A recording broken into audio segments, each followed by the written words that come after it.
শ্যাওড়া ফুলের গন্ধ। রাত তখন 2:30 পেরিয়েছে। নদীর ধারে নিঝুম বেনিপুর গ্রামটা যেন নিঃশ্বাস বন্ধ করে আছে। শুধু পুকুরের ব্যাঙের ডাক আর দূরে কুকুরের হালকা চিৎকার। অরিন্দম কলকাতার ইতিহাসের ছাত্র, হাঁটছে একটা পুরনো লণ্ঠন হাতে নিয়ে। উদ্দেশ্য রায়বাড়ি। এত রাতে রায়বাড়ির দিকে কেউ যায় না, কিন্তু অরিন্দমের কৌতূহল ছিল অদ্ভুত রকমের। তার গবেষণার বিষয় বাংলার অজানা জমিদার পরিবারের ইতিহাস। স্থানীয় লোকেরা বলেছিল, রায়বাড়ির দলিল আছে নিশ্চয়ই, কিন্তু ও বাড়ি এখন কবরখানা বাবু। অরিন্দম হেসে উড়িয়ে দিয়েছিল, ভূতে তার বিশ্বাস নেই। কিন্তু সেদিন সকালে একটা জিনিস তাকে কৌতূহলী করে তুলেছিল। গ্রামের মোড়ের চা দোকানে বসে সে দেখেছিল একটা মেয়ে সাদা শাড়ি পরে শেওড়ার গাছের তলায় দাঁড়িয়ে আছে আর তাকিয়ে আছে নদীর দিকে। হঠাৎ এক মুহূর্তে মেয়েটি যেন মিলিয়ে গেল কুয়াশায়। রায়বাড়ির পথে।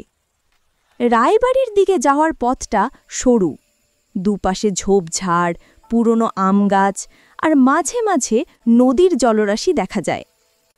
অরিন্দম হাঁটতে হাঁটতে ভাবছিল, সম্ভবত এই বাড়িটাই অলকা রায়চৌধুরীর, যার কথা দলিলে পাওয়া গেছিল।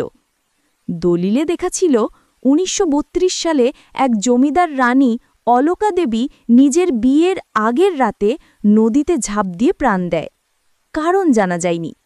লোকমুখে শোনা যায় সে কারোর অপেক্ষায় ছিল, কিন্তু সে মানুষ আর ফেরেনি। হঠাৎ বাতাসে এক ভারী গন্ধ এলো, শ্যাওড়া ফুলের। অরিন্দম লণ্ঠনটা উঁচু করল, কিন্তু আশেপাশে কোনো গাছ নেই। তবু গন্ধটা যেন তাকে টেনে নিয়ে চলেছে রায়বাড়ির ভেতরে। বাড়িটা এখন শুধু ভাঙা ইট, ধসে পড়া বারান্দা আর ছাদের ফাঁক দিয়ে চাঁদের আলো। দেওয়ালে ফিকে হয়ে যাওয়া পুরনো চিত্র, এক তরুণী পিয়ানো বাজাচ্ছে। অরিন্দম কাছে গিয়ে দেখল, ছবির নিচে লেখা আছে অলকা রায়চৌধুরী, ১৯৩১। তার বুক কাঁপল। তাহলে এই মেয়ে সেই অলকা?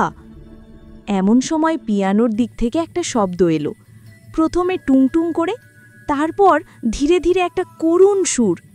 সে থমকে গেল। কেউ আছে? কোনো উত্তর নেই, কিন্তু বাতাস ঠান্ডা হয়ে উঠল। সে এক পা বাড়াতেই দেখল ঘরের কোণে একটা ছায়া নড়ছে। ছায়াটা ধীরে ধীরে সামনে এলো। সাদা শাড়ি, খোলা চুল, মুখে ফিকে হাসি। তুমি এসেছ অবশেষে, মেয়েটি বলল। অরিন্দম গলা শুকিয়ে গেলেও বলল, তুমি অলকা? মেয়েটি মাথা নেড়ে হেসে বলল, হ্যাঁ, কিন্তু আমি এখন কেবল এক স্মৃতি। অলকার চোখে জল, কিন্তু হাসিটা অদ্ভুত শান্ত। সে জানালো, একসময় এই বাড়িতে পিয়ানোর সুরে ভরে থাকত। এক বিদেশ ফেরত তরুণ রাজনাথ নামের তাকে পিয়ানো শেখাত। অলকা তাকে ভালোবেসেছিল, কিন্তু রাজনাথ ছিল এক নিম্ন বর্ণের ছেলে। জমিদার রায় সাহেব বিষয়টা জেনে রাজনাথকে তাড়িয়ে দেন, আর অলকার বিয়ে ঠিক হয় এক ধনী জমিদারের ছেলের সঙ্গে।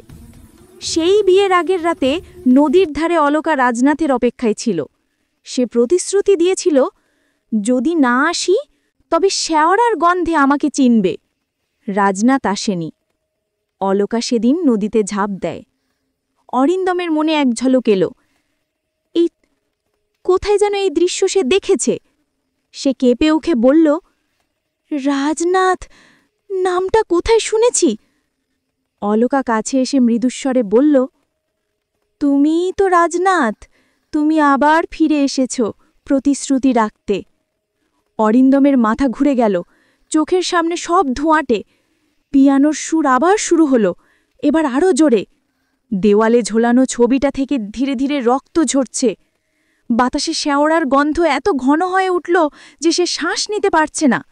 সে দৌড় দিতে চাইল, কিন্তু পা নড়ছে না। অলকার কণ্ঠ শুনতে পেল, এই বাড়ি থেকে কেউ যায় না রাজনাথ।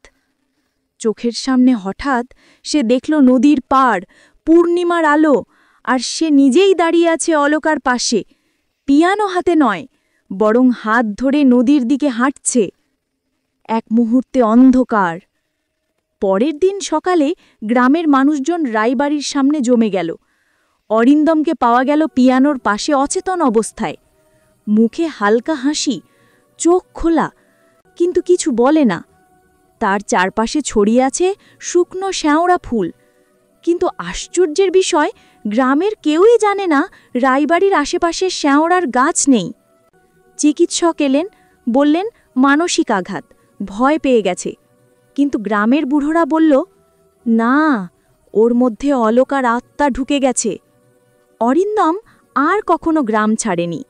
সে প্রতিদিন বিকেলে নদীর ধারে বসে পিয়ানোর সুর বাজায়, যদিও কেউ কখনো তাকে পিয়ানো বাজাতে শেখাতে দেখেনি। আর প্রতি পূর্ণিমার রাতে গ্রামের মানুষ শোনে এক যুগল সুর, পুরুষ ও নারীর। তখন বাতাসে ভেসে আসে সেই পুরনো পরিচিত গন্ধ, শ্যাওড়া ফুলের গন্ধ।